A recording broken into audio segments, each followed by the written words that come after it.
নামাজ পড়ার সময় সূরা ফাতিহা জোরে আমিন বলা কতটুকু যৌক্তিক?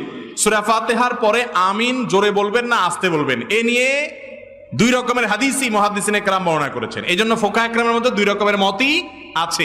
বিধায় এটা নিয়ে কামড়াকামড়ি, মারামারি,